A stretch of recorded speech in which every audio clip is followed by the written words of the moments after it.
We have a few moments then.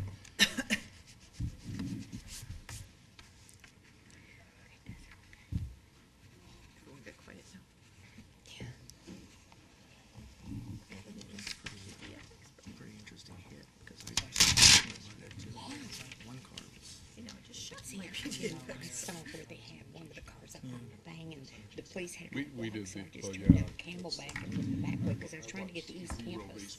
There at Wigwam or whatever it is. It was over at the Old kids' Wigwam zone for Road. most of the time. That are sitting on the grass and ice cream or, yeah. Telling you, get that. I got Tell him your sugar son to high get up that and piece gave of. back to me. Oh, I will. He goes. It is, yeah. I don't know if the four corners. He won't be back till Friday, but I've got another son flying in Friday, so I got That's a little wrong. muscle. She was your sister. What's didn't that clock say? It says 5 o'clock. Okay, I'm gonna start. I'd like to call the meeting to order, please, for the work session on March 18th.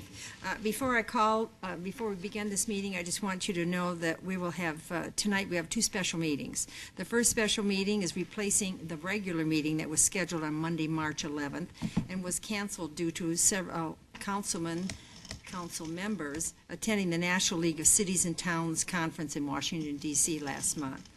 The second special meeting will be immediately following the first special meeting, which will convene into an executive session for legal advice regarding the meet and confer ordinance. So with that, I've called it to order, and I look around the table, and we're all here. The items for discussion tonight is 1, and that's 3.1. It'll be the overview of the final draft of the city's Strategic Action Plan 2013-2016, and we'll have two presenters tonight. First will be our City Manager, Brian Dalkey, and then Kim Bradford. Brian? Thank you, Mayor and members of the council. This has been, I would say, a long time in coming. Last time we had a strategic plan was actually in 2002. This plan, which we had an opportunity to work with the council in the fall, it's been a process of building it up to now what we call the final draft. So we're excited to get this forward. We look at adoption in April. But this is an opportunity really to do a couple of things. One is vet it in a public setting that is being videotaped tonight, so the public has an opportunity to get a good sense of where we're headed. But the other is to get any final input or answer questions of the mayor and council. This is what is really good about it is the focus is on council's priorities. It focuses on the values that were developed by the council, and as we'll see when we get into it. But part of it is to step back a little bit, talk about the importance of strategic planning, where it's headed, and you'll notice that the word action is in this strategic plan because it focuses really on the next 3 years as far as getting actions accomplished within this community.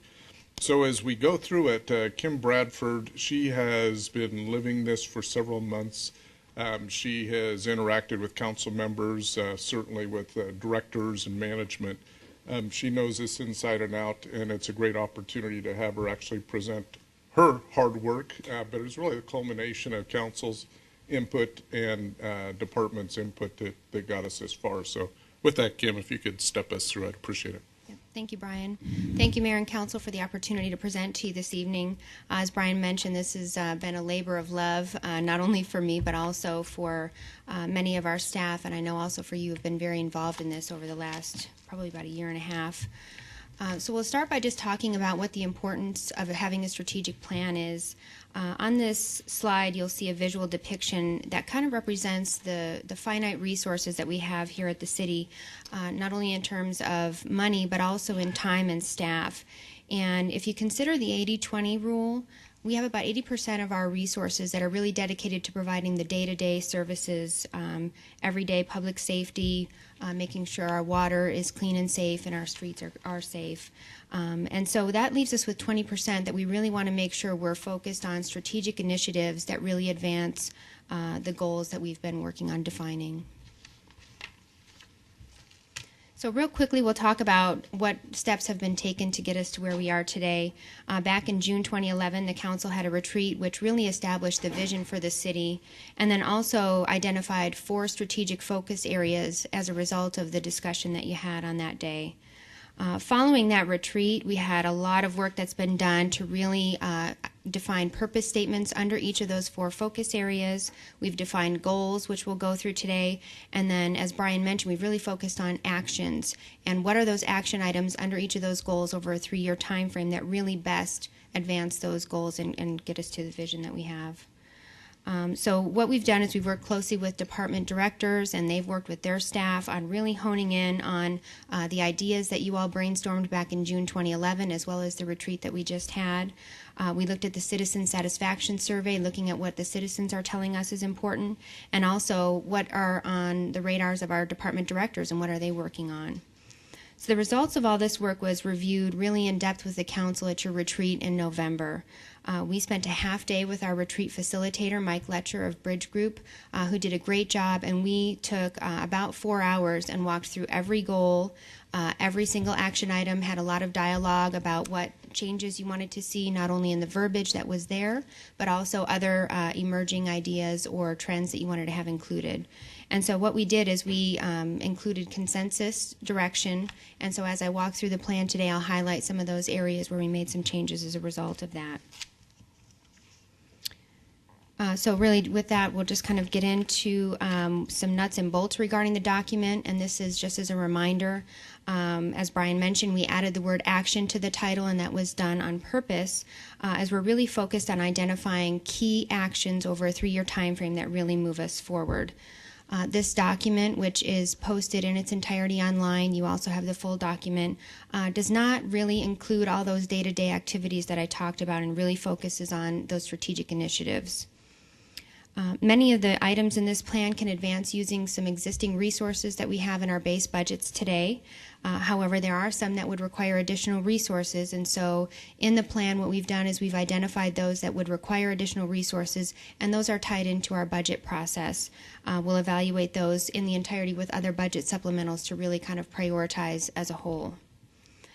When we get to the work session in April that talks about the budget expenditures for next fiscal year, we'll also tie those back to those strategic focus areas so we continue to make that link for you between what you have in this strategic plan and what you're seeing move forward in the budget process.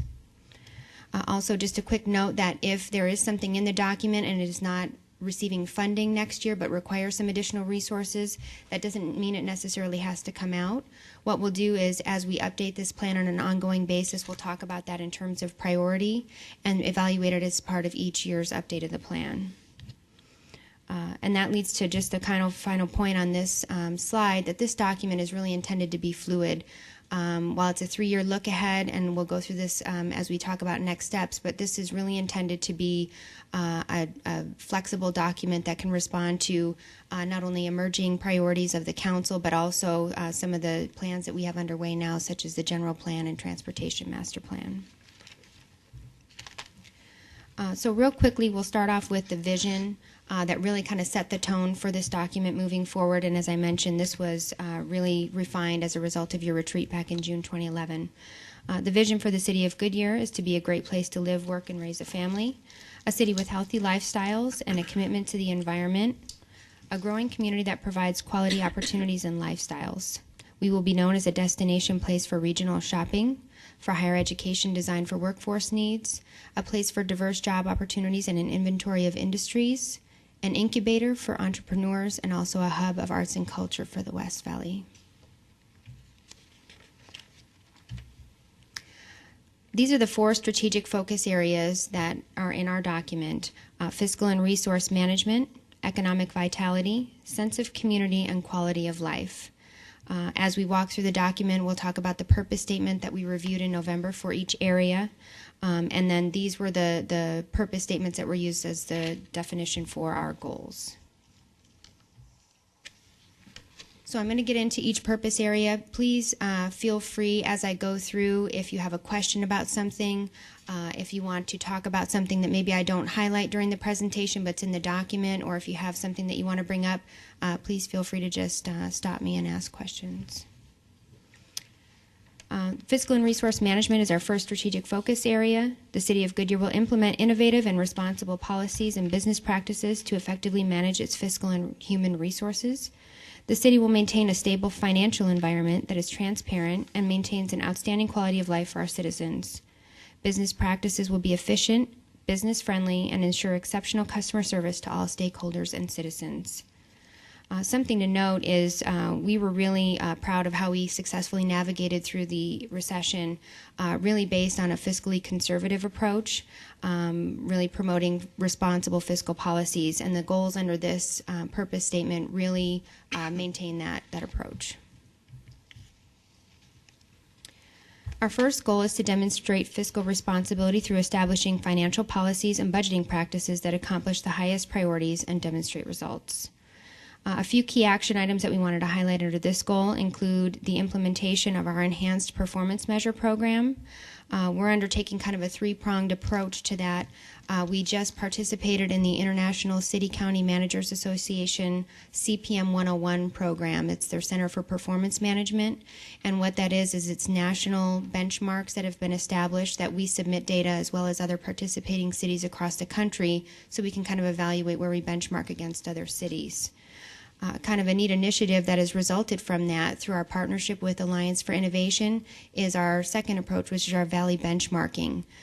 As you can imagine, the responses that are received nationwide to some of these standard measures can vary depending on the scope of operations from municipality to municipality. So what we're doing, led by the City of Scottsdale, the Alliance for Innovation, and also in partnership with ASU, is looking at bringing together Valley cities that participate in this program so we can really make sure we're comparing apples to apples, what our operations and what our measures show compared to other municipalities, and talk about best practices. And then the third... Excuse me, yep, Joe has sure. a question. And again, I appreciate these efforts because, you know, this is something near and dear to my heart. How close are we on the performance measurements, unveiling those as far as a presentation for City Council? Yeah, what we have is the implementation will be rolled out with next fiscal year's budget, and that is really going to show not only the benchmarks that we thought were most valuable from that CPM 101 program, but also an effort of a citywide task force that has had representatives from every department that's been working with Elaine Schmerbeck, Susan Petty, John Casella, and also now Winnette Reed to really hone in on those most important measures. And those measures are going to be reviewed with you in work session in April. So we'll go through what that new program looks like, and then the intent is to update all of those as part of the next fiscal year's budget book. Thank you.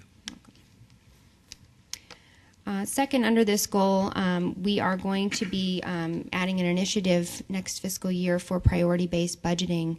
And this is really to try and make sure that we are, again, kind of looking at our budget as program-based, and what are the programs, what do they cost, and is it really reflecting the priorities that we've established here in the City Strategic Action Plan, and then also carrying it through to department action plans as well. So we're going to be talking to the council over the next year as far as in-depth, what does that mean, what does it look like, how will that look as you go through the next year's fiscal year budget development process, to really make sure you understand what that transition is from how we go through that budget process today.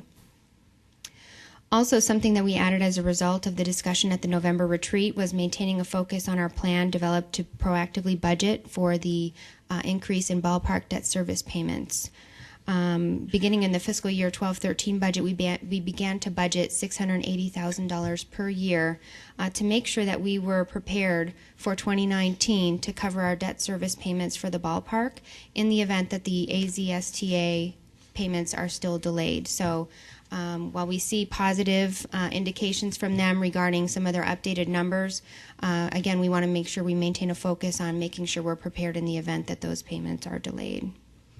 The nice thing about that approach also, as we reviewed that, is we're setting aside that money each year to make sure we can absorb that without detrimentally affecting our operational budget in 2019. But the funds that we allocate each year can be available for one-time projects as well.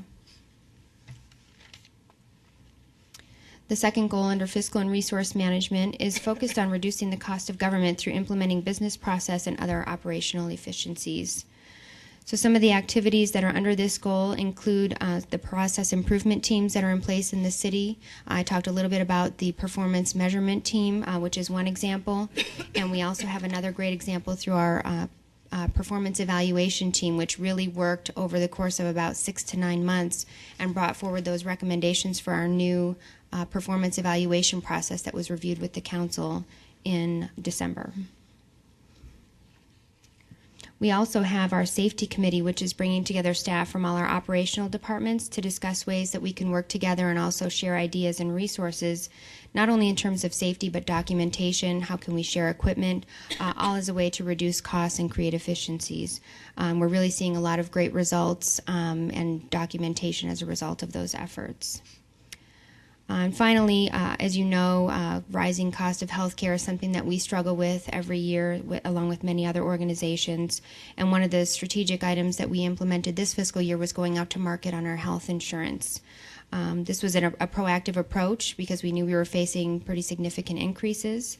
And while this is going to minimize some of the increases that we anticipated for next year, we're also going to tie into that some evaluation of plan design recommendations. So you'll see that as part of the budget process. And then also investigating additional wellness programs to really continue our proactive approach in a prevention manner to try and mitigate those cost increases. Bill? Kim, before you move on to the next one, just kind of a general observation. In the plan that we have, there are a number of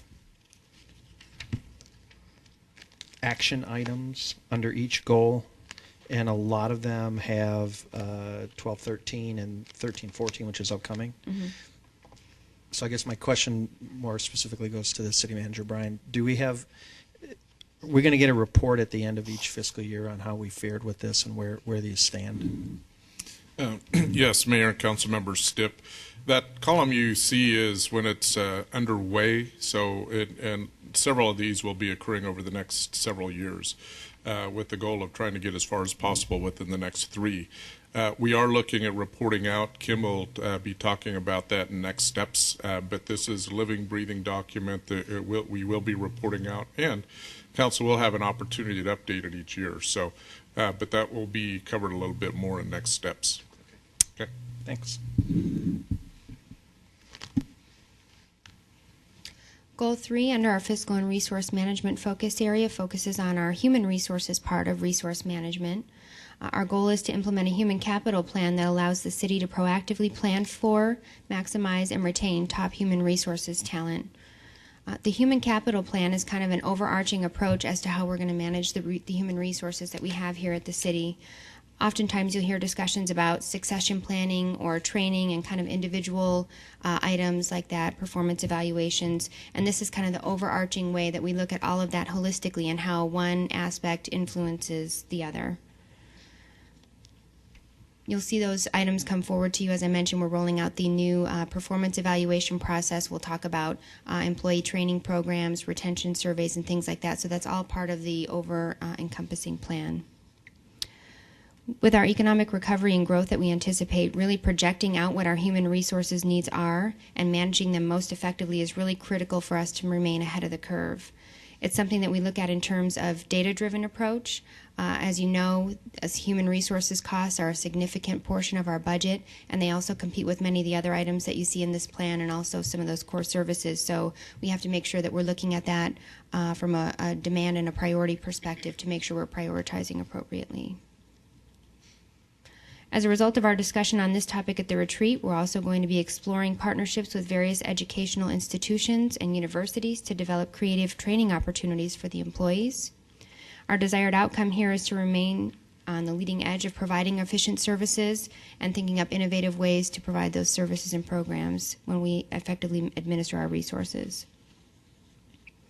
In addition, I've talked a little bit about the new performance evaluation program.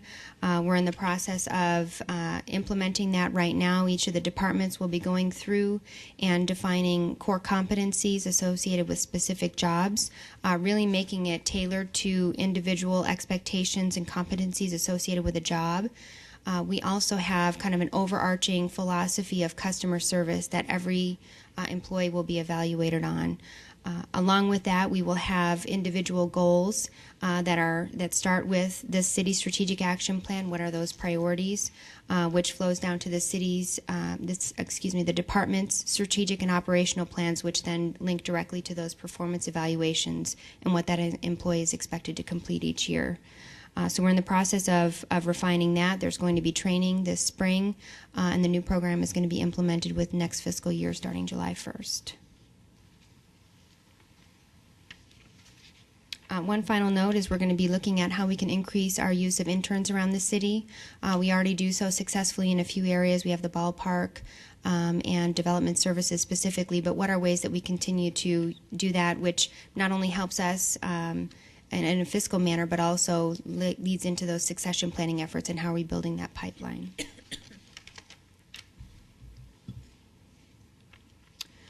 Goal 4 under fiscal and resource management focuses on technology. Utilizing technology is a great way to create not only internal efficiencies, but it's also a good investment to provide infrastructure that encourages business investment in our community. So some of the ways that we're focusing on this over the next 3 years includes getting our enterprise resource program kicked off during this next fiscal year. And in fact, it's already being reviewed right now as far as developing a plan. This is a large-scale project and will require a lot of staff and fiscal resources over a multi-year time frame. As you know, we have a new IT director on board who's working with the executive team to really discuss what that plan looks like, and will be discussed with the council as far as what that looks like moving forward. Bill, we have a pause here. Go ahead. Yeah, we'll pause on this one. Okay. First, I want to celebrate that, and I would be remiss if Councilmember Pizzolo won't join me on this. Yes. Once again, to raise, and I know you know this, what a priority, and I want Dan to hear it, I guess. This is an absolute priority. This makes us so inefficient, it's not even funny. So I'm hoping that we really emphasize this as we move forward, because without a new ERP, we're really dragging an anchor. So thank you for making that a priority. Yes, Brian. Mayor and Councilmember Stipp, it is a very high priority. One of the things that we do have some dollars in this year's budget to do what we call an assessment in and around $150,000, and then for software for this coming year, we had some dollars allocated as well. It's important to point out we slowed it up a little bit. We wanted to get the IT director on board. We now have a team in place. It's being actually managed by Wynette Reed, who's over IT, and she has a team that she's pulled together. Very important, though, while it's a high priority and we are going to be working closely on it over the next several months, also had a troubling statistic where over 60% of all enterprise system replacements end up in failure. So we are absolutely know that. We don't want analysis paralysis, but this team is focused, energized, and we're going to get it right. But be patient as we work through it is all I can say. But it is a high priority. Okay. Item 2. Second question, Bill. We're talking about business processes and innovative technology, et cetera. And there are 15 action items underneath this goal. As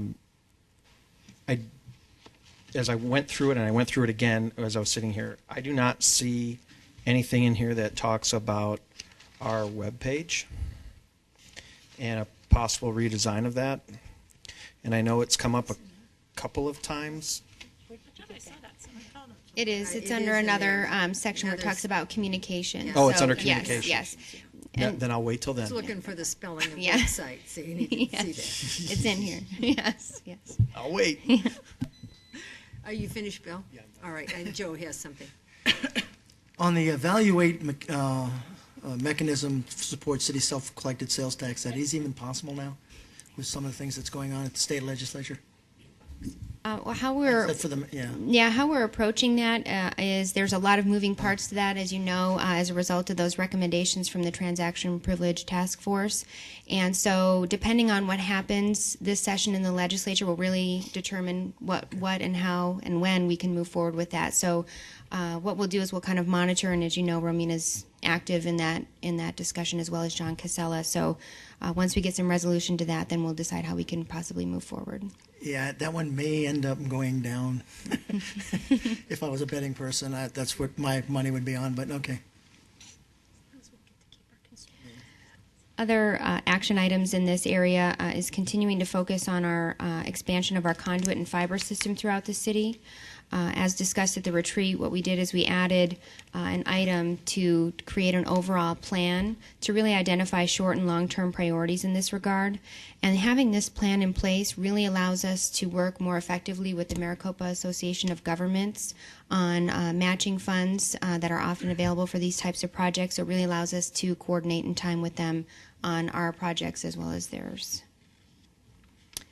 Also, we will be expanding the use of electronic plan review to the rest of our development services divisions. We're very excited about that. We've had this implemented in engineering for quite some time and seen some expansion, but we're going to fully implement that in development services, which is really going to create a lot of efficiencies as we get that up and running for our development communities. So we're very excited. We have a time frame on that? Next fiscal year is when we anticipate rolling that out. We're working with IT right now in development services, and also want to really communicate with our development community about what those changes look like and what those expectations will be. So we anticipate next fiscal year.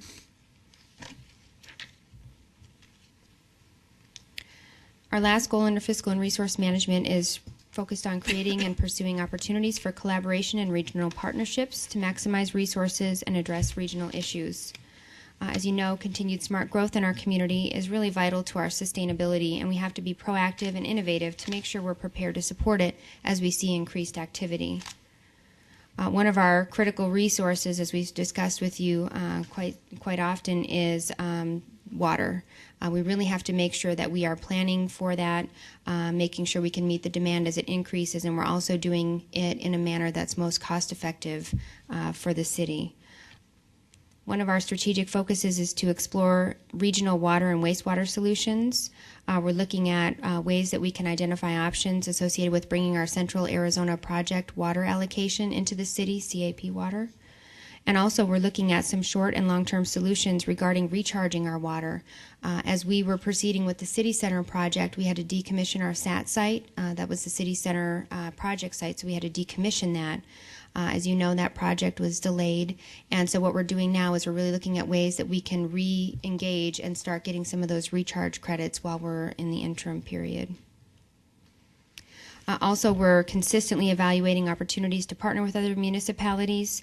As you know, we have partnerships in place with Litchfield Park for fire services and also inspections. And we just recently approved an agreement with Avondale for inspection services, so we're looking at other ways to expand. And one of the more successful ones that we've seen is our household hazardous waste event. That's really become a regional event, something that through the recession was really cut as a drain on resources, and we've partnered with Tolleson, Litchfield Park, and Avondale to create a regional kind of rotating opportunity that provides that at a lower cost. Finally, I mentioned our partnership with Alliance for Innovation. They really got us engaged in this Valley Benchmarking Initiative, which we're excited about. This organization is actually headquartered in Tempe, and so we have them local here as resources. So we look for them not only in person to engage in those types of initiatives, but they also have a great knowledge network that can tell us about different best practices, what other municipalities are doing to address emerging issues, and even have a lot of training resources, either at no or low cost. So as Human Resources is developing organizational training strategies, we can look to them as a resource. Now on to economic vitality. Our purpose statement here is the City of Goodyear will seek diverse, high-quality development and will foster local jobs through the strategic pursuit of industries including renewable energy, engineering, technology, aerospace, medical, manufacturing, and internet fulfillment. Business investment and sustainability will be fostered through streamlined processes, strategic marketing, and developing ongoing relationships. And I just want to point out that this is one of the changes that we made from discussion at the retreat. We added a focus on technology as one of the industries that we really want to focus on, and also strategic marketing, making sure that we're marketing towards those and really dedicating resources to those efforts. Our first strategic goal here is to streamline the city's development services to efficiently support local economic development. As you know, this has been a very big priority for our city. Over the past year, we've made great strides, and we've brought all of our development-related functions under our Development Services Department. We talked about the electronic plan review initiative that's underway, and we're going to be implementing next fiscal year that supports this. We also have in May kicking off the initiative to review the city's guidelines for design. We're going to evaluate those, and then we'll bring those forward to council for discussion and input as we update those. That'll be getting underway in May. Bill? Is this where we'll talk about how McDonald's gets placed inside parking lots? I'm looking at our development services director. This is where that'll happen? Okay. Thank you. Is it going to be a workshop, do you know? She's asking, are you in a What format workshop? will we do that in? Was the question of Councilmember Campbell. We'll ask Sherry Wakefield Science to better address that. Mayor, Councilmember Stipp, were you in our staff meeting today? We were just addressing this very issue. The design guidelines, as you are aware, are typically more about the aesthetics of a project, but one of the issues that has been raised is site circulation within shopping and retail centers. And so this is an appropriate environment when we go through the design guideline discussion to address that. And I've tasked our team with evaluating how other cities do siting of fast food and other drive-through type uses, and to bring back different circulation patterns so that we can evaluate what works best. So we'll have examples of the different ways that people are handling it. Sherry? When we start redoing the design guidelines, are we going to invite roundtables, the business community, the development community for their input as well? Mayor, Councilmember Loretano, excellent idea. Yes, that was part of our discussion internally.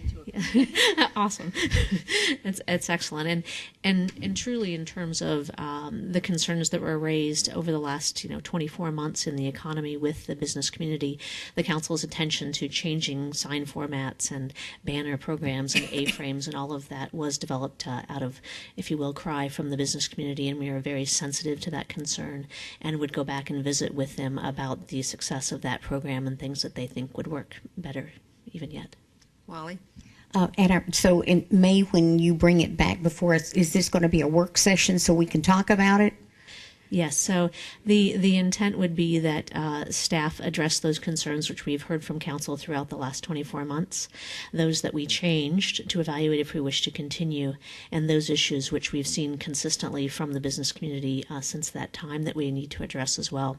And all of those recommendations would occur in a work session where we can have some dialogue about what we do moving forward. So if we have something we would like you to look at, we need to let you know before then. Please, that would be Okay, very thanks. helpful. It would be helpful to do that instead of the last minute. Sure. Any other questions? Thank you, Sherry.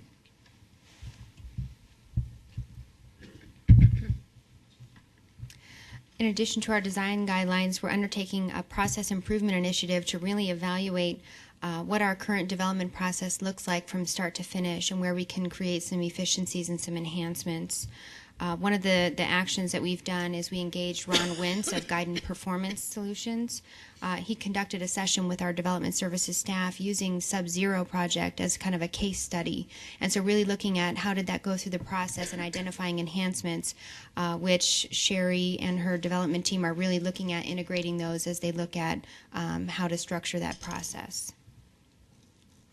Also, as we go through these process improvements, one of the items that we really added a focus on in the document as a result of the retreat discussion is our tenant improvement process, and really making sure we're looking at that and making sure it's efficient in terms of what it looks like for those trying to come into our community. It's anticipated that we're timing the implementation of various business process enhancements with the new fiscal year. As I mentioned, we have the new electronic plan review that will be implemented then, which really kind of sets the stage for that and some of those other process improvements that we're talking about. Our second goal in this area is to establish a long-range planning vision that really incorporates our citizen and stakeholder input to provide a roadmap for strategic development and also our budget planning. As you know, we have a number of key plans that are underway right now that really will kind of provide that roadmap for the next 10 years.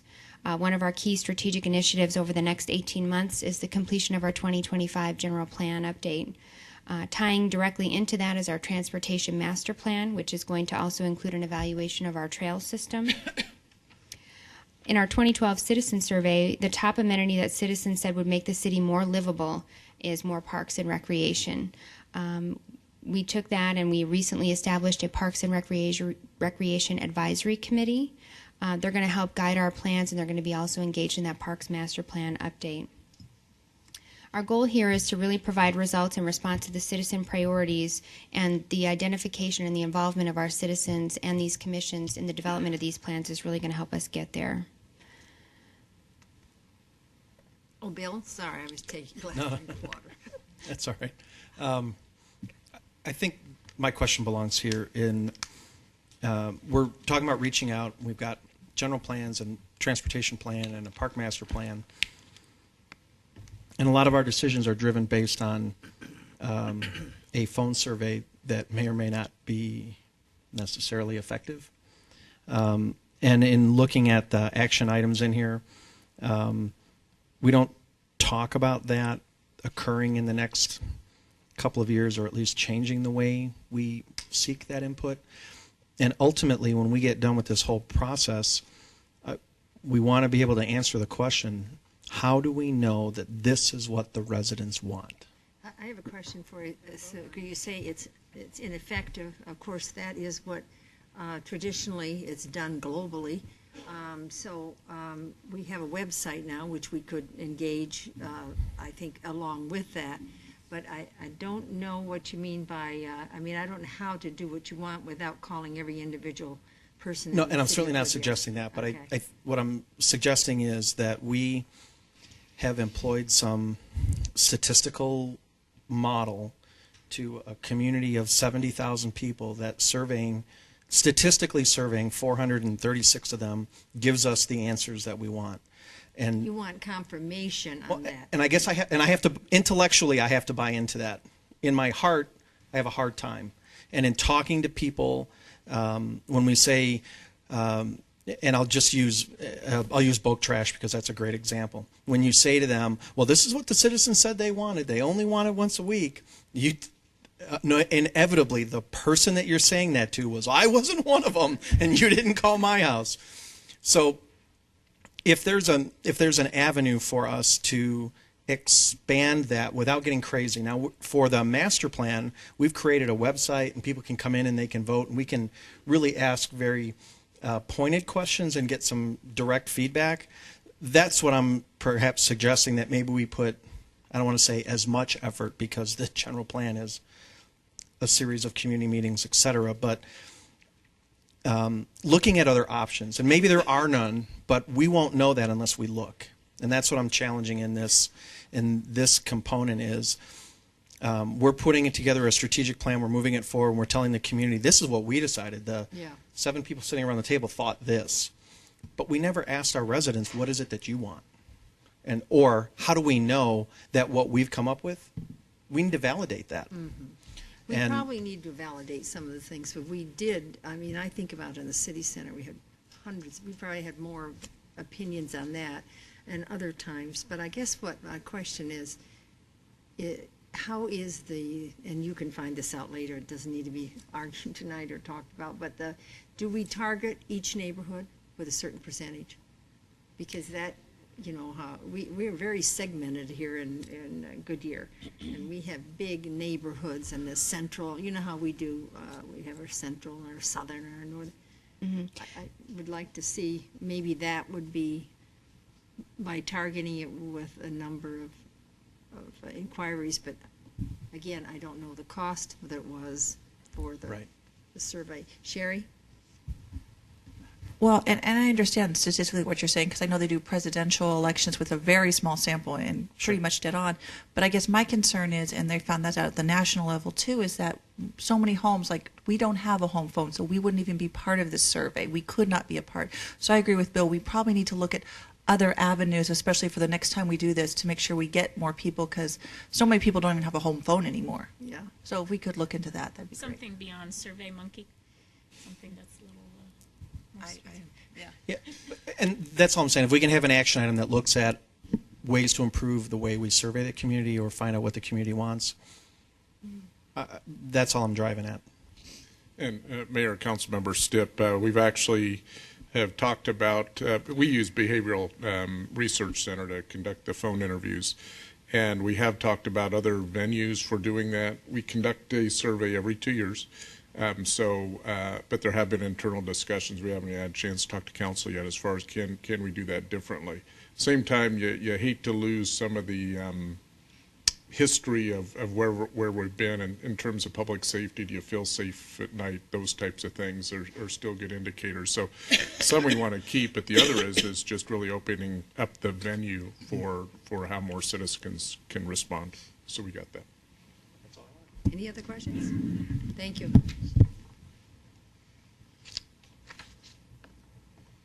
Oh, just one final note on this slide is we have our development fee study and an update of our infrastructure improvement plan that are also underway right now and really kind of drive what those priorities are and when things will move forward. So that's going to be complete by August 2014 according to state mandates. Goal 3 is to prioritize and invest in strategic infrastructure construction that supports the city's economic development vision and goals. As you know, we have several important transportation corridors that are underway and being planned for our future. We have the 303 loop that's underway right now. And for the future, we're also looking at the alignment of the 303 south of the I-10 freeway. In addition, we also have the I-10 reliever freeway, or State Route 30, which is south of I-10, that we also are working with the Arizona Department of Transportation on. So as those alignments move forward and timing is discussed, we will continue to engage in those discussions, involve the council in what the status of those are, and update our plan and our capital improvement plan accordingly. As I mentioned earlier, our CAP water allocation is very important to the city, so we're looking at ways that we can invest in infrastructure to bring this surface water here. And that not only provides capacity to support our growth, but is also a more cost-effective way of providing water as an alternative to groundwater. Finally, another important corridor in our city is the future Sonoran Valley Parkway, which is going to provide a connection between the central Goodyear area and the Sonoran Valley that was annexed in 2006. The Environmental Impact Study, or EIS, is currently underway and has been for probably over a year now, maybe even longer. We anticipate that we're going to receive a record of decision on that this year, and so that completion of that process really kind of sets the stage for when that's ready to move forward.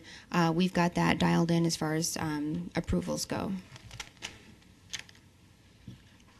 Goal 4 is focusing on strategic economic development pursuits and initiatives that will increase our local jobs and also create demand for supporting businesses. As you know, our city's about 11% built out, so there's a lot of opportunity ahead of us. We also have some excellent amenities in our city that we can use to strategically focus our economic development efforts. And so in order to hone in on those specific strategies, we're updating our economic development strategic plan, developing specific strategies that will target those industries that we talked about that we really want to draw into our city. This initiative is kicking off right now. I believe you just got an update on that, and that's getting underway and will be complete later this year. We also want to encourage business startups in our community, so this plan is also going to look at ways that we can foster incubator programs in the city. Another action item we wanted to highlight is that we continue to work very closely with our partners in key corridors around the city to make sure we're prepared for development opportunities that arise. And this includes Palm Valley 303, our McDowell Road commercial corridor, which includes the mall, which I'll talk about in a second, our Bullard Avenue employment corridor, and also development on the land around the ballpark. We also continue to have Langford and Associates engaged for the option to lease land for private development around the city center land as well. An example of activity underway is kicking off an initiative with the Urban Land Institute related to our Bullard Avenue employment corridor. This plan of what we can do to really kind of get that corridor going will also dovetail directly with our economic development strategic plan, making sure those are correlated. As I mentioned, we continue to work closely with Macerich on the development of the Estrella Falls Regional Mall. We had them here last month, received some good news on that they anticipate that they would be coming in for some site plan reviews later this year. And it's their intent to open in the next 3 to 4 years. So we discussed at the work session the engagement that our development services department is really having with their executives to make sure they have the updated information on demographics and demand so we can make sure that continues to move forward as planned. Finally, our ballpark is an amenity that we're very proud of, and we continue to look at ways to maximize its use all year. This is an important economic development tool for our city, as the more events that we can host here, the more demand there is for area services and amenities like hotels and restaurants.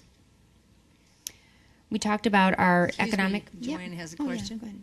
You know, I was toying around in my mind because I wasn't sure on the economic vitality mission statement, I guess. Tourism is not mentioned there. And I know that it has a specific goal as one of our goals. So I still go back and forth in my mind as to should it be mentioned. I mean, we have a ballpark that's specifically about that. We, just as you stated, hotels and motels and our restaurants and things like that. And even though it's not necessarily a specific industry like saying technology or saying biomedical or saying some of the other, I mean, you even have distribution centers in there. To me, tourism is just as important because that is a huge part of what our city is going to be about, not only with, excuse me, our mountain ranges and our trails and things like that. So, I don't know, I just put that out there that just feels like it should be part of that statement. Yes, thank you, Vice Mayor. And what we have is we have a specific goal that we wanted to highlight, specific focused on tourism, Right. and so not only talking about the study that's underway in partnership with the Southwest Valley Chamber of Commerce, but also reflects some of that discussion that we had at the retreat that talked about not only marketing of those amenities that kind of naturally draw people here, such as spring training or golf or even trail systems, but some of those ideas that you had as far as we're building a pretty robust medical industry in our city, and that alone is a draw. And so how can we market those amenities as a way to promote Well, and tourism? that's why I bring it up, because, I mean, we specifically spell out internet fulfillment on this economic vitality mission statement, yet we don't say tourism. And tourism can be many things, just like you said, medical tourism, environmental tourism. So I just put that out there. That's why I said I go back and forth as should it be there, should it not be there. So I figured I'd say it out loud rather than just think it. Bill? You know, it may be as simple as adding pursuit of industries, including tourism, renewable energy, blah, blah, blah, and get it in there. If we're going to have a goal dedicated to it, I think I agree with the Vice Mayor that maybe we should have it even announced in that statement. Great. Looks like we have some consensus, shaking of heads. So. Well, I think so. I mean, it's part of the council is in agreement with that, and I think it's written down. It becomes an active goal. If we just talk around the table, we'll talk around the table, council meeting after council meeting. So I think we probably should target it. And so as we're discussing the medical and all of those, that we can bring the tourism part into that formula. Okay. Great. So what I'll do with that is, as you see the plan come back for adoption, I'll update the purpose statement in this area to reflect tourism, to tie it directly back with that goal. Great. Thank you.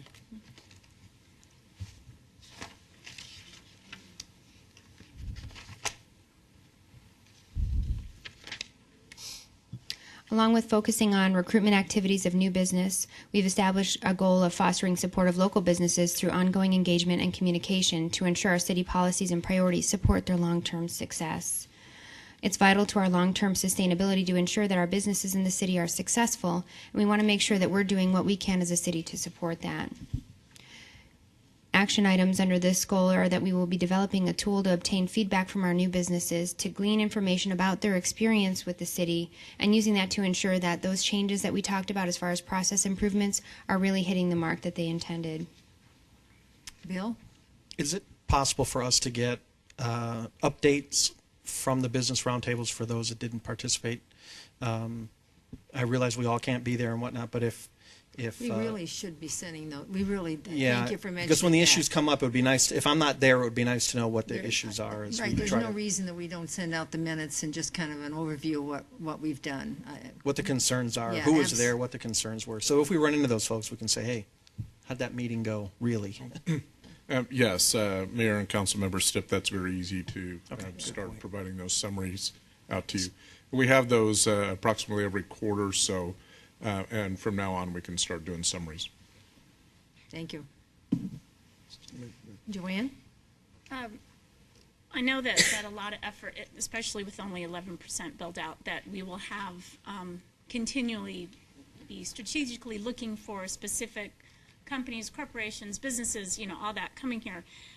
One thing that, and I know that we have redevelopment efforts and continuous feedback, but one word that I would like to see as part of our business focus is retention.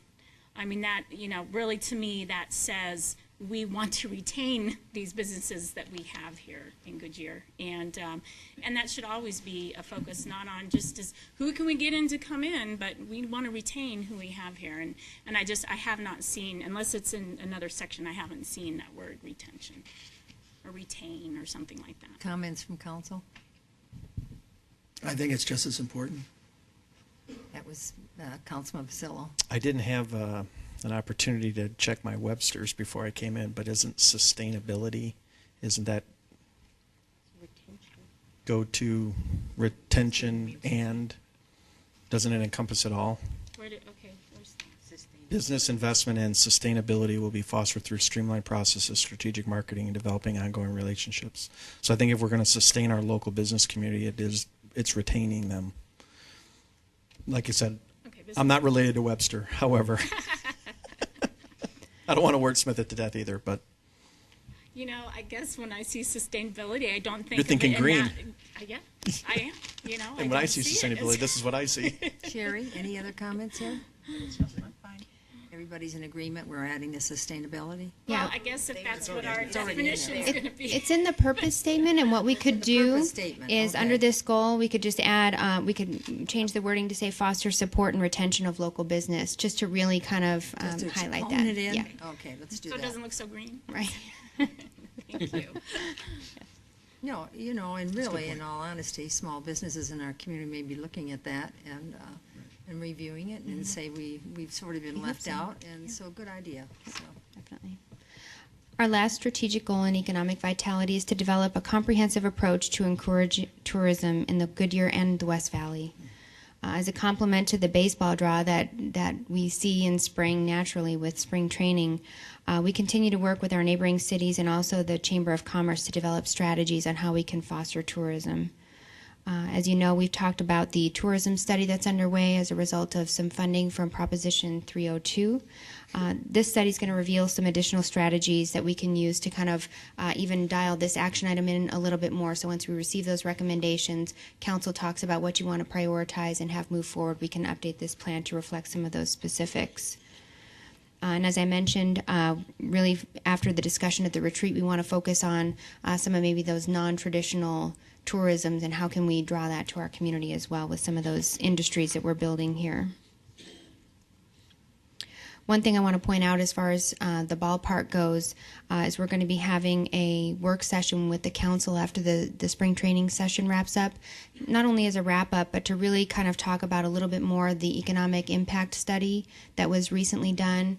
We talked a little bit about that, and it's been done every year, but this year they had a special component commission to focus on non-spring training activities. So really want to talk about what does that economic impact look like and how are we building on that as a result of that study.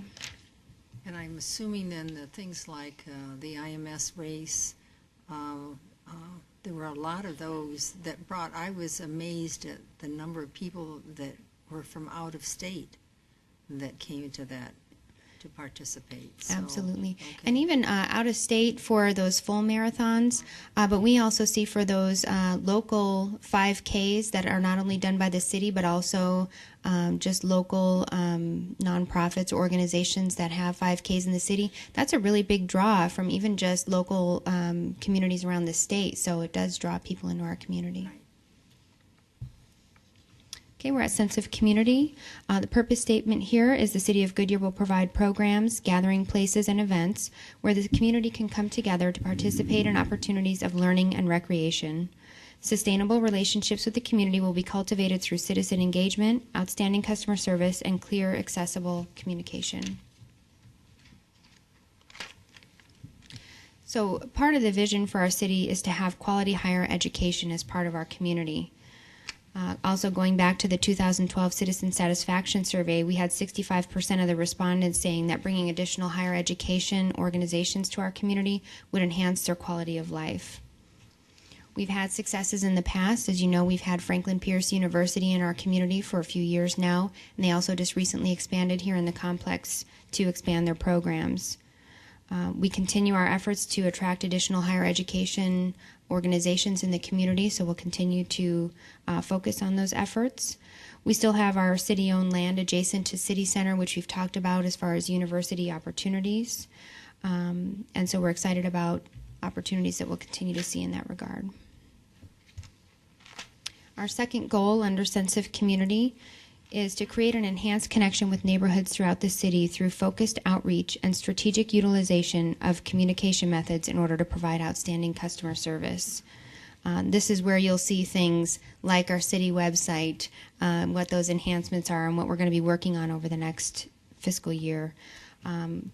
In line with having this as a priority in the plan, as we've talked about with the council, we are tying that with budget priorities, and so that's being evaluated as far as what the costs are. How can we move that forward sooner rather than later? Bill?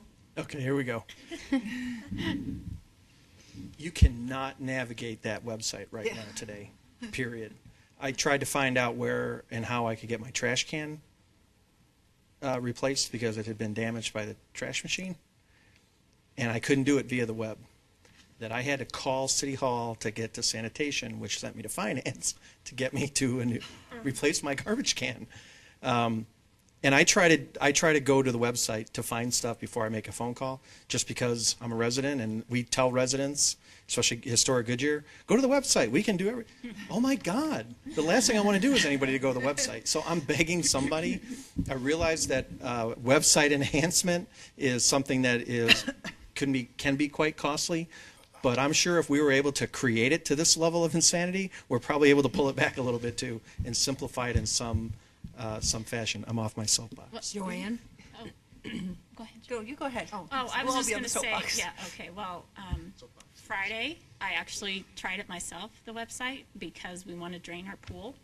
And so I was all over residents looking, how do I find pool? And then I finally gave up and said, ask question, ask help, whatever. And it was about pool. And then it came up that I wanted to report a green pool. And I'm like, no, I want to, get rid of my water. And so finally it was just like, fine, I'll report green pool.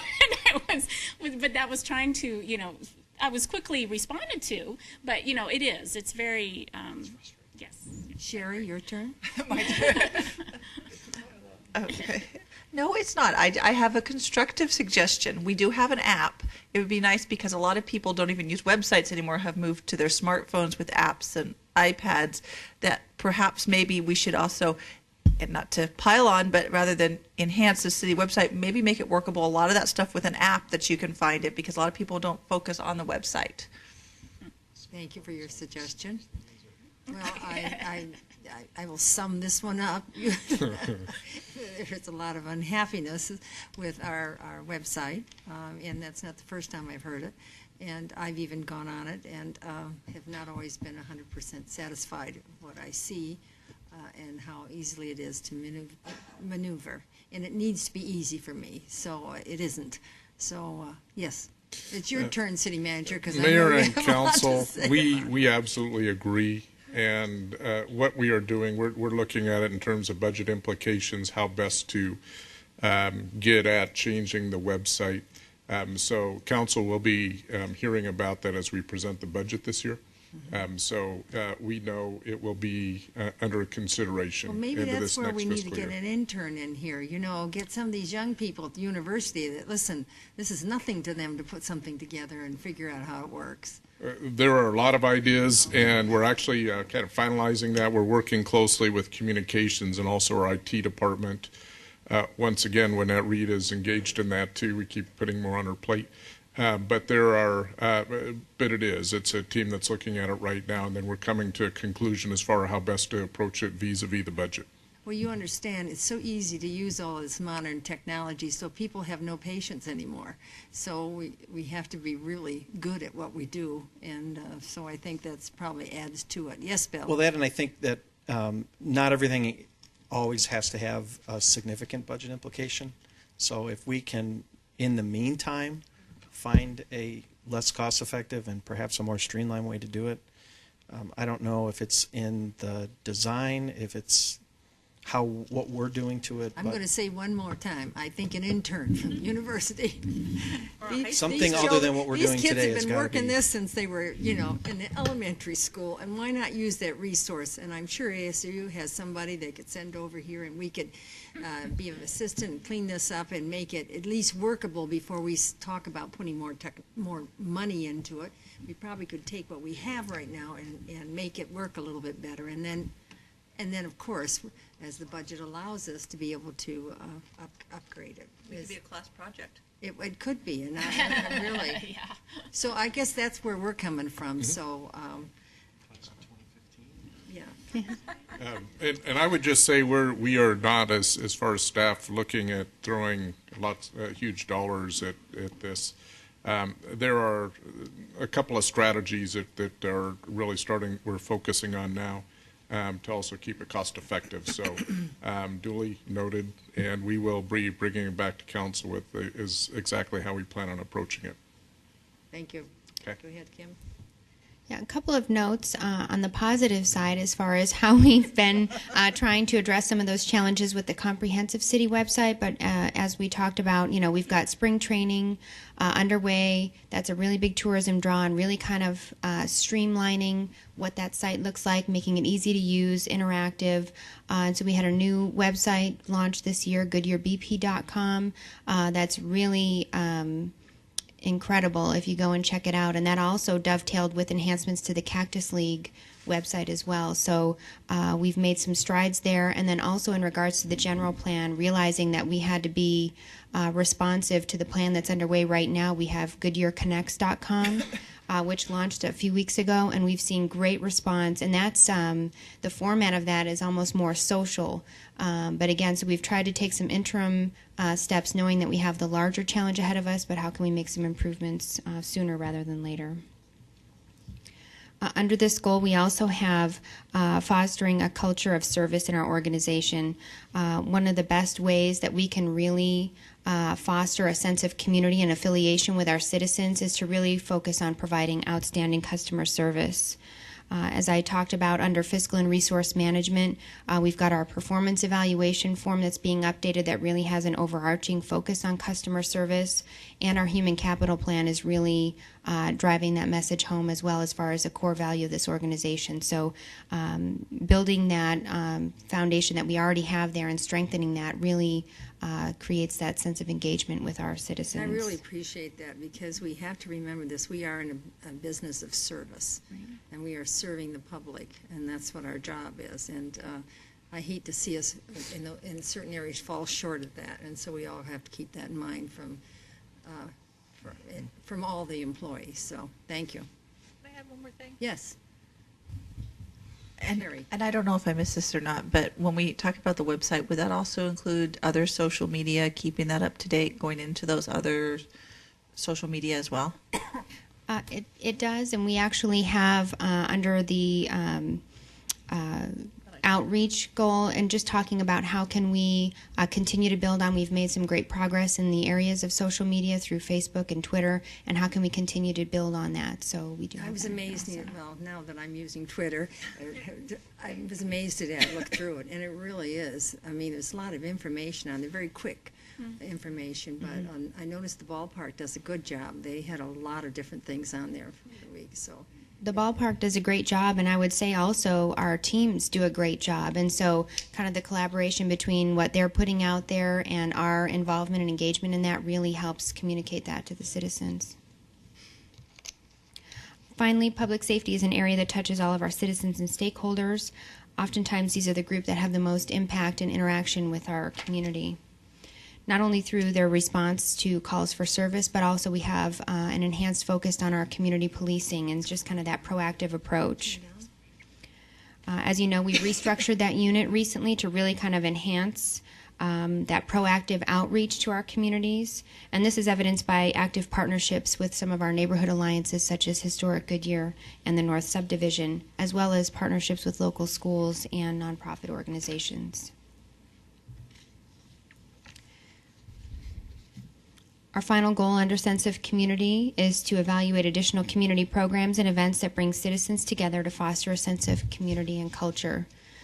One of the changes that we made from the retreat, if you recall, we had only 2 goals under this area, and what we did is we broke those out per suggestion at the retreat.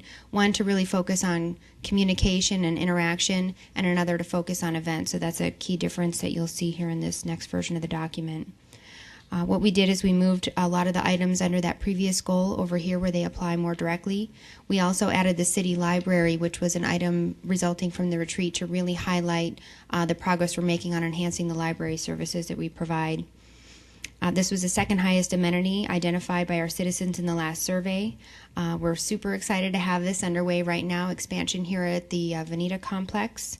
We're going to see the new library open later this fall with over 8,000 square feet, which will also have 1,600 square feet of just program space, so we can look at providing more programs through the Maricopa County Library District.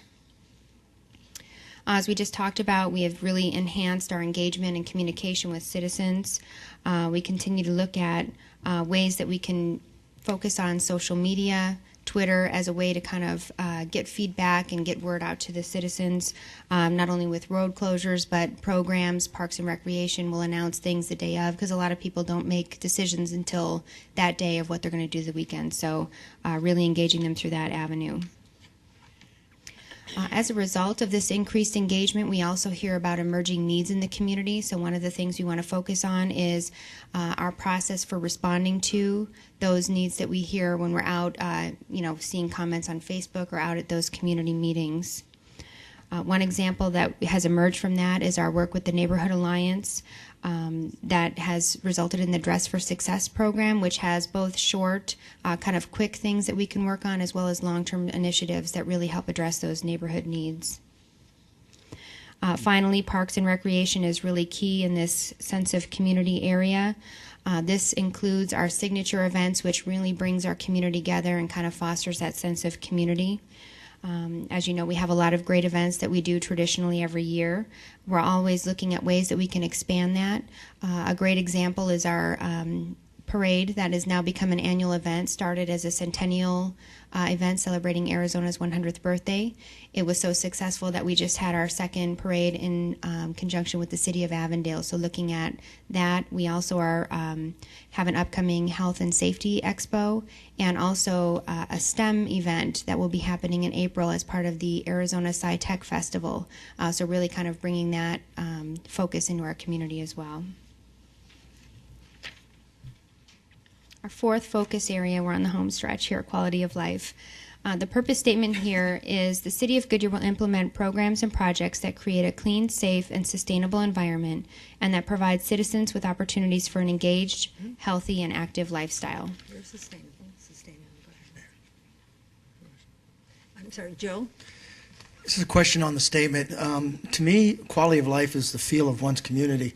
What I mean by feel is how it looks, lack of no graffiti, lack of lots not being overrun with weeds, boarding of homes, that type of stuff. And I know you have code enforcement listed, down the road. I think it's goal 4, whatever. I don't know if clean covers it, but I think it's real important, and it's always been a priority of mine, that when people want to locate within your community. In fact, I'll give you a perfect example. I had some relatives from back east out here a couple weeks, and they just doted on how the community looked. They were in the area in which they said it was clean, looked brand new, looked like a very vibrant community because it was well kept. So I don't know, maybe clean covers it, but I really think it's important. And unfortunately right now, I see more and more of that throughout the community. I don't know if it's because of the rainy season that we had or whatever. There's more weeds, there's more overgrowth throughout the community, which I would like for us to try to address. I'll ask the other council members on it. Do you think clean covers it, or? Or should it say attractive or Yeah, vibrant? I can just tell you, I've received some really good feedback from individuals that really liked, because it looked clean. Now, they saw it before the last rainstorm because some of those have started growing back, but I think that's real important when you're trying to locate or get businesses to come or businesses to stay here. That look and feel of your community, I think, is real important, and I think that's critical. Any other comments from council members? Any other words? Any other? Clean is in it, right? Yeah, and that's what I'm saying. Do you all feel that's good I enough? think To, attractive. fine. I think attractive also adds to the quality of the look, I guess. But then you also set yourself up as somebody. That's not attractive. I mean, Well, that's. I guess What it's all I opinion. would suggest is you take that back and look in Webster. But there's probably a word that would be well served with exactly what both of these two entities have said, and we could search all night here and go back and forth. If we could do that, that would be very helpful. Absolutely, Mayor. One of the things that I wrote down was well maintained. So Well, really kind of that's- getting the heart of Yeah, it. So. and that might do it too. That But look through I have some words. Webster and- whispering in my ear. Yeah, okay. And FYI, sustainable has been used 3 times now. I've noticed since we had our discussion within our. Just thought I would like to Yeah. note that. Our first, Let me interject something. I see some people a little uncomfortable. The meeting is this. We can take this meeting until we're finished, and then start our regular meeting, because normally we have to start right on the dot of 6. So I just wanted to interject that a moment. I see people are a little restless and wondering why we haven't started it. So go ahead, Kim. our first goal under quality of life really kind of focuses on our public safety business processes. Before I get into some of the specifics on that, I want to say that the quality of life purpose statement really encompasses a lot of those core services that we do every day. So not only public safety, which we'll talk about in a minute, but really pointing out that the sanitation services, the bulk program that we have in place, our water, wastewater services, all of those really foster that quality of life that we strive to provide for our citizens. Our public safety services of police and fire protection depend upon timely responses for calls of service. Both departments continue to monitor and evaluate these statistics to ensure that we're meeting those standards that we have come to expect and that our citizens rely on. This evaluation of how we're performing in that area ties not only to that performance measurement program that we talked about, but also that benchmarking that we do against our local communities. Bill? Okay.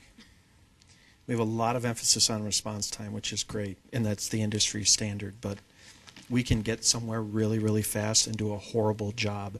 So if we're not measuring what we're doing when we get there, and if the only thing we're focused on is how quickly we arrive, we're missing an entire component of the service delivery model that it concerns me to such a degree that with as much emphasis as we have placed on it in the goal and in the number of action items, and I honestly, until this past week, I did some work with International Fire Chiefs after the NLC, and we spent a great deal of time talking about response time data. So that's why this is fresh, and I apologize for not bringing it forward ahead of time.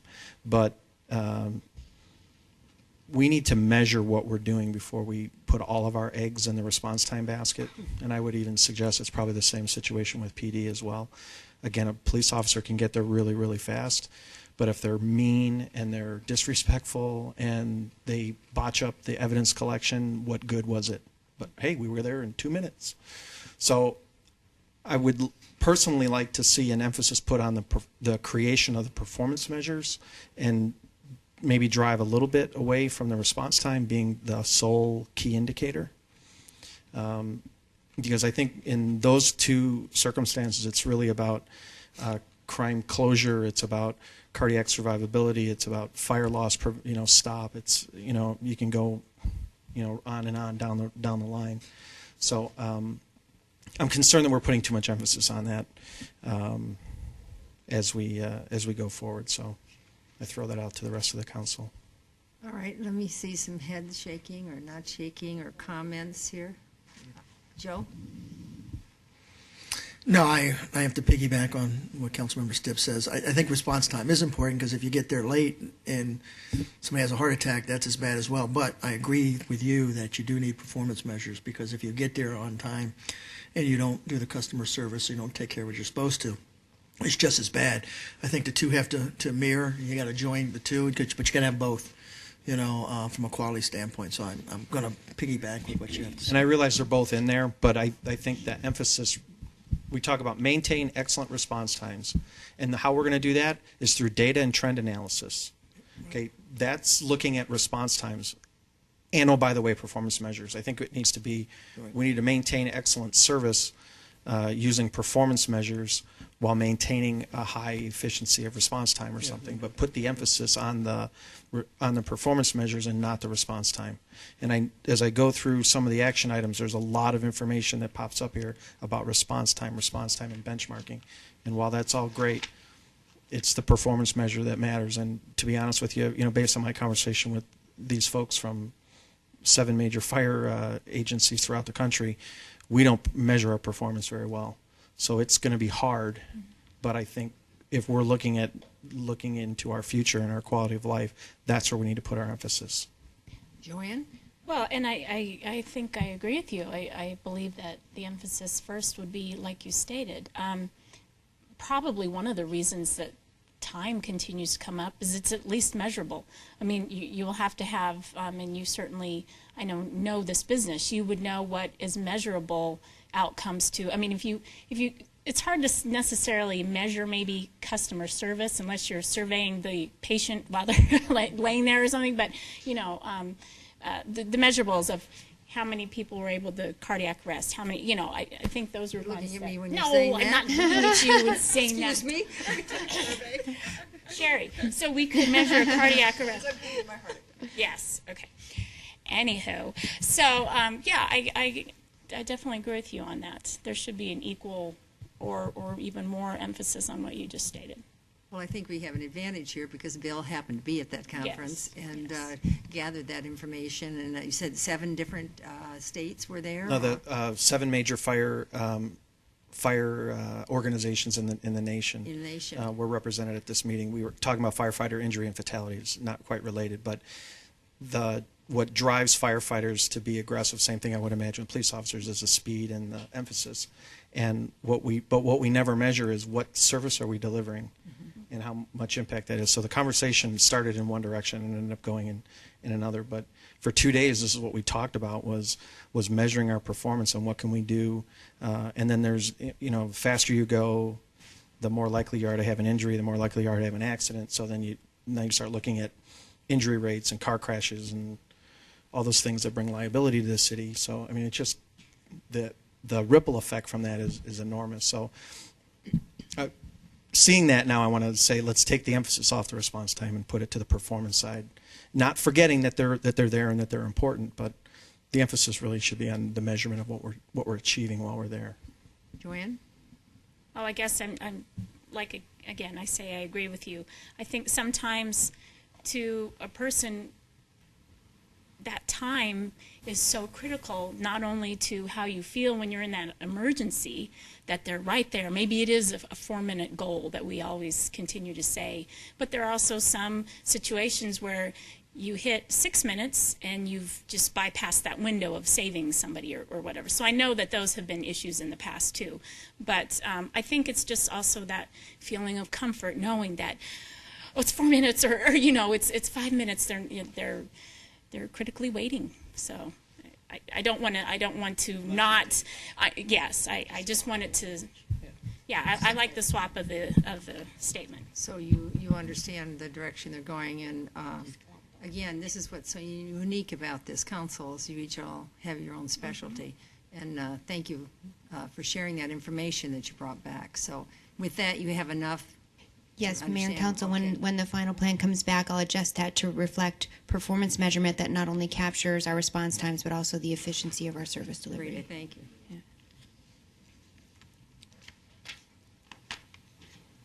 Our second goal under quality of life is to support initiatives that promote healthy, quality lifestyles for our diverse citizenry. We do this through great partnerships with nonprofit agencies in our community.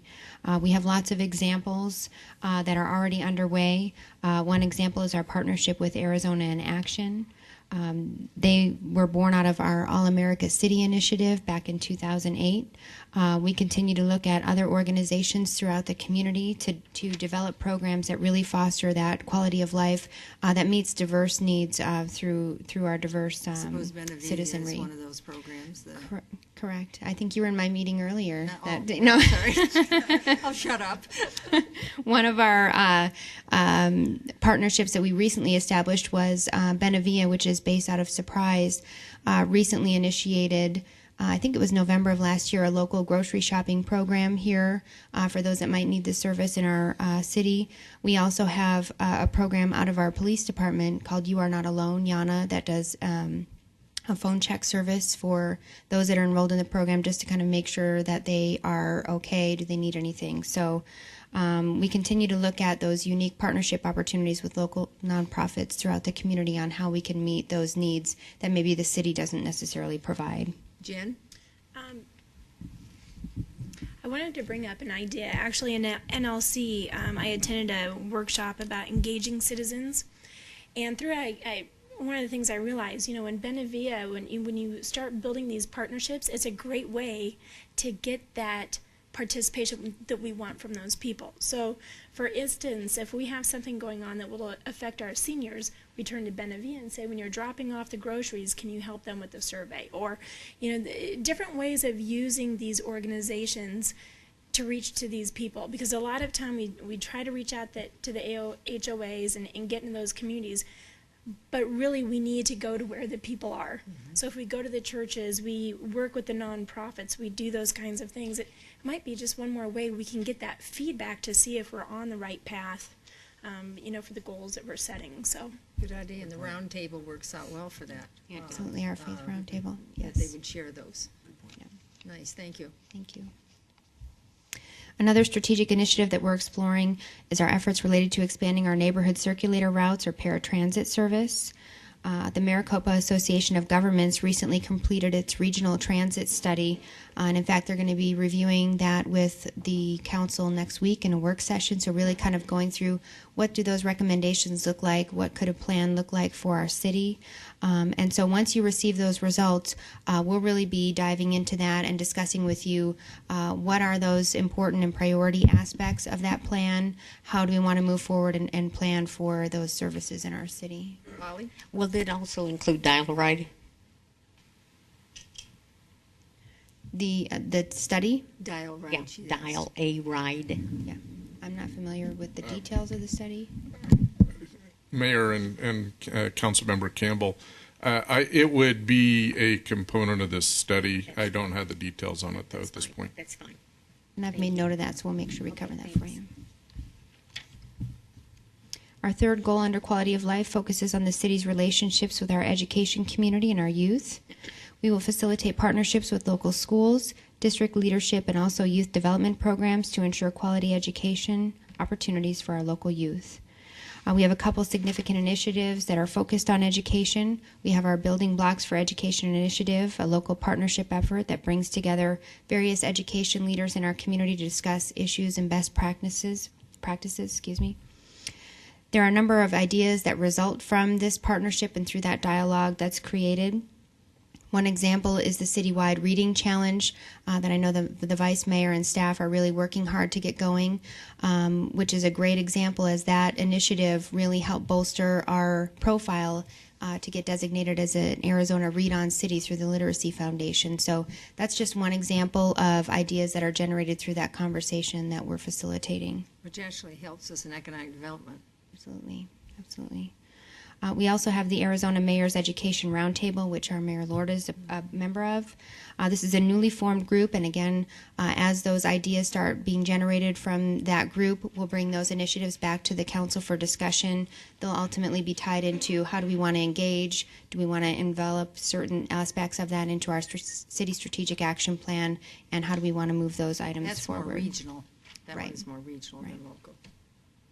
Finally, we also have various programs in the community that teach our youth about safety, citizenship, and leadership.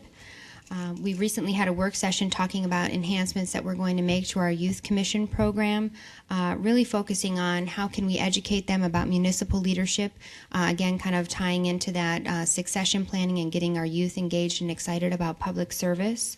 But really will give them a peek at how local decision making happens, how they can be involved through this enhanced program. So we're really looking forward to that as well. Mayor. Oh, I'm sorry, Bill. No, that's all right. Kim, I hate to have you go back to goal 2, but goal 2, support initiatives that promote healthy, quality lifestyles for our diverse citizenry. We've been working on an initiative for veteran services, Oh, yes, we have. and that's not in here. So if I was a city manager, I'd be saying, hey, that's not in your plan. You know, it might. I have to agree with you, Bill. I don't know why I didn't notice that, So- because it is going to be an ongoing problem, and And it's an in the sense that they're not a problem, but Right. it's going to, job issues, getting jobs, training. We're working with the universities. We're working at the base. So you're right, Bill. Yeah, and So it- I don't know how you. it's an economic development opportunity as well. So I'm suggesting perhaps it become just an additional action item, and we can work on the language after Yeah, the let's meeting or work on the something. language, because I don't think but just if- putting veteran in there works, but Yeah. we can look over our. That's what I'm saying. I just didn't want it to get overlooked, and since we're talking about it Thank you, thank thank you for reminding me. That's great. Okay. Okay. That was it. Thanks. And thank you, Mayor and Councilmember Stipp. We actually are doing work there, so to count it in here is a good addition to that, because there's a lot of work with local business as well as Estrella Mountain College. So we'll include that in there. Thank you. Thank you. Great, thank you. Our last goal, under our last focus area, is to enhance environmentally conscious initiatives and city codes that support a clean, well-maintained, and sustainable green community. Yes. Yes. One of the elements of pride about our city, as Councilmember Pizzillo was stating earlier, is really that look of cleanliness and that well-maintained feel that people comment on, as was evidenced by this recent example, but that we do hear all the time. Obviously, as our city continues to grow, we want to make sure that we continue to maintain that high standard that we've established, and also do it in a cost-effective way. So we'll continue to look at how can we support that increased demand in a cost-effective manner. We can also foster a clean, sustainable community through partnerships such as our Graffiti Busters program, local cleanup events such as Make a Difference Day or Adopt a Park, Adopt a Street programs. We also have a partnership with Hickman's on our disposal of green waste, which is being done in an environmentally conscious way, and also diverting waste from our landfill. And as I talked about earlier, that regional approach to our household hazardous waste days has been implemented. Finally, along with supporting our quality of life efforts, it's important that we conduct proactive code compliance that balances education and enforcement components. As discussed at the retreat, this was really something that we wanted to highlight in order to keep that well-maintained look. So we've added an action item to this next version of the plan to really highlight that. We recently moved this program under our Development Services Department and are looking at how can we maintain that balance between proactive education to get out in front of things and also proactive enforcement. So our next steps with this plan, as we discussed some of those modifications, you'll see those come forward in your next plan, which will be brought forward to you for final adoption at your meeting on April 8th. So at that meeting, it'll just be adopting a resolution. You'll get that document ahead of time. Make sure that I've captured all your comments and feedback appropriately. As we discussed at the beginning of this presentation, the intention is to really keep this a dynamic document. So you'll see the diagram that we've established here, and what we really want to do is establish a process where we're engaging we're engaging staff on communicating where the progress has been made. Probably do that about once per year, kind of a mid-year update. Here's what it looks like. We can do it in a work session format or even a written update. And then what we want to do is have that annual retreat discussion with you like we did in November to really go through, make sure that our goals are validated. Is there anything new that we want to add? And then really talk about, are there other action items that you would like to see added to this document like we did in November, which really sets the stage for our budget development process. So getting that direction from you before we really dig into that process is very valuable for us. Make sure we're on mark with what you would like to see.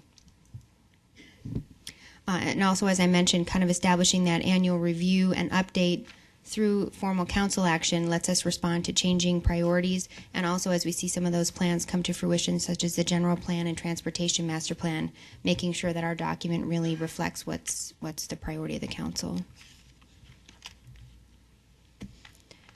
Thank you so much. That concludes my presentation, and if there's any final comments or feedback, I'd be happy to take You have a that. finger up here, Joe. I really appreciate the product you brought for us today. I remember we've tried this before in many settings here with the city council, and didn't quite get that product. And I appreciate the staff's effort. Appreciate the presentation and capturing our thoughts at the earlier retreat that we had. So thank you. Bill? I want to echo that. I know this has been something that I've been talking about since I came onto council, and it is so good to see it. It's a very good document, provides great direction for everybody, and I'm just thrilled that we've got it. So thank you very much to not only Brian and your staff, but everybody, because I know that Kim wasn't the only soldier marching in this parade. So Absolutely, it's a thanks. team. Sherry? We're all going to echo that. I do appreciate the fact that how you boiled it down, because we do have the tendency to go to the weeds, and thank you very much for kind of keeping it at a higher level working document. No problem. Thank you. Any other comments? Great presentation. Thank you, Mayor. Well Thank done. you. Thank you. We want to thank staff for all the hours. That came from, it was painful for all of us, as you know, and we did it a couple times. And and your translation of our, that was an accomplishment. A lot of goals where we really appreciate. And city manager, thank you very much, and everybody that was involved in it. Now, we have a next meeting, and I know you probably want a break. Am I looking at that? What we're going to do is we're going to move. We need time for staff to move us up there. So I'm looking at, right now, it's 6:30 by that back clock. We're going by that one because that's the one I can see. And so tell me, 10 minutes, is that enough for you? All right, I'm going to adjourn this meeting. Hold it, to re-adjourn to have our regular meeting in